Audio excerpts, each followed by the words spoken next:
Most Americans have no idea how quickly a political system can enter crisis mode until it happens. In our scenario tonight, a single move by a federal judge triggers a chain reaction across Washington. Suddenly, Congress, prosecutors, and security agencies are forced into motion at the same time. The result isn't chaos paved, it's procedure. And that's what makes it so dangerous. In our fictional political scenario, a high-profile federal judge takes an unprecedented step that shocks Washington. This is not real-world reporting. This is a what-if simulation designed to explore how America's legal and political systems might react if a former president pushed the boundaries of judicial authority. Legal scholars in this simulation immediately flag it as a moment that could reshape the balance between judicial power and executive protection in the United States. The simulated referral document is detailed, procedural, and blunt in tone, outlining alleged violations, documented communications, and assessments from legal experts. It reads like the judiciary instructing Congress, "You must act." And in a simulation like this, that single sentence changes everything. In this fictional timeline, the former president is appealing multiple convictions while the judiciary pushes Congress toward impeachment. Legal and legislative processes suddenly overlap, compressing timelines and forcing institutions to interact. In this simulation, analysts describe it as a constitutional stress test, a moment when theory becomes precedent. Within hours, fictional lawmakers react. Moderate members, facing voter exhaustion and legal clarity, begin to shift positions. Party loyalties fracture. And leadership moves quickly, invoking fast-track procedural rules and triggering a 72-hour countdown toward an impeachment vote. And in this narrative, nothing is portrayed as rumor or speculation. Everything is backed by simulated filings, transcripts, communications, and committee motions. While Congress moves, the public in this simulated storyline responds with urgency. Demonstrations form near simulated government buildings as security posture increases and agencies coordinate. In the narrative, specially designated guard units deploy for perimeter protection around key locations. And narratively, the atmosphere echoes a central question: what happens when political escalation meets procedure? In this simulation, the fictional former president reacts aggressively online, posting in all caps, attacking courts, and promising retribution. In the scenario, these posts immediately backfire.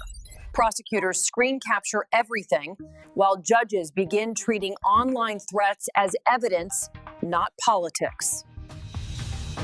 Investigators within the narrative monitor coordination channels in real time, cataloging patterns and digital activity. It becomes a media lesson in this simulation. Digital rhetoric may energize followers, but it also carries legal exposure in environments where everything is archived. At this point in the simulation, the process shifts from the House to the Senate, and where a trial becomes mandatory under constitutional procedure. Here, evidence is presented under oath, including simulated screenshots, transcripts, recorded calls, contempt filings, and witness statements. The purpose of this segment is to demonstrate how impeachment, criminal investigations, and constitutional mechanisms could overlap inside one timeline. In real life, these systems rarely converge. In this simulation, they collide creating a constitutional stress test. In this simulation, as impeachment procedures advance, a separate discussion emerges around the 25th Amendment. In the storyline, fictional cabinet officials quietly debate whether the simulated president remains fit to carry out duties, noting that the 25th can move faster than impeachment. Importantly, this isn't presented as sensational drama in the simulation. It's procedural. The Constitution intentionally built multiple pathways to handle crisis scenarios. And here, the simulation's message is simple. Checks and balances were designed to operate simultaneously, not sequentially. In this simulation, the political party begins to fracture under institutional pressure. And within the narrative, loyalists defend, moderates distance themselves, and strategists privately reassess the landscape. The simulation also highlights how donors and consultants begin evaluating long-term electoral risk rather than loyalty. This segment isn't treated as gossip. It's depicted as structural stress within a major political organization responding to legal and procedural pressure. In this simulation, foreign governments take notice, Ted. Allies issue cautious statements and adversaries promote their own narratives. The simulation shows international news channels framing the situation as a test of institutional stability. Markets in the simulation wobble briefly, not out of panic, but uncertainty, growth, the kind that accompanies constitutions. The key point of this segment: even fictional domestic crises attract foreign attention because geopolitical systems are interconnected. In this simulation, the final 72-hour window before the House vote isn't treated as drama. Now, it's treated as procedure. The articles in this storyline are finalized and evidence packets are prepared for members who will vote. Security posture in the simulation increases around government complexes as agencies coordinate logistics.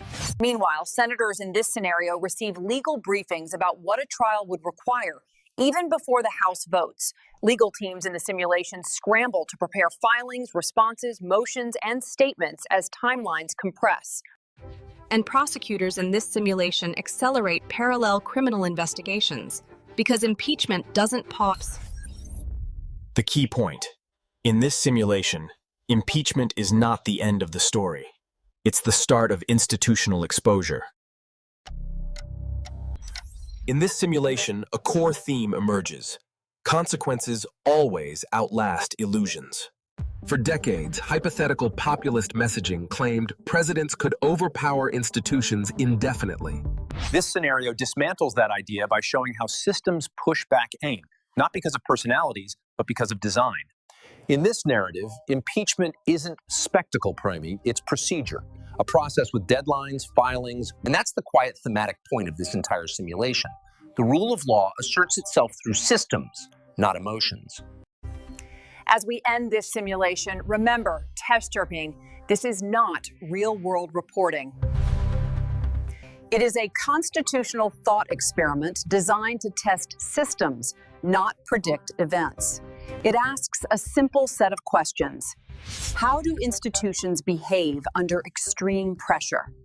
How does rhetoric become evidence? And how do democratic mechanisms respond when theoretical stakes become procedural ones? And it leaves us with one question worth reflecting on, completely outside of fiction. In a real future crisis, or pleat, whatever form it takes, will institutions hold?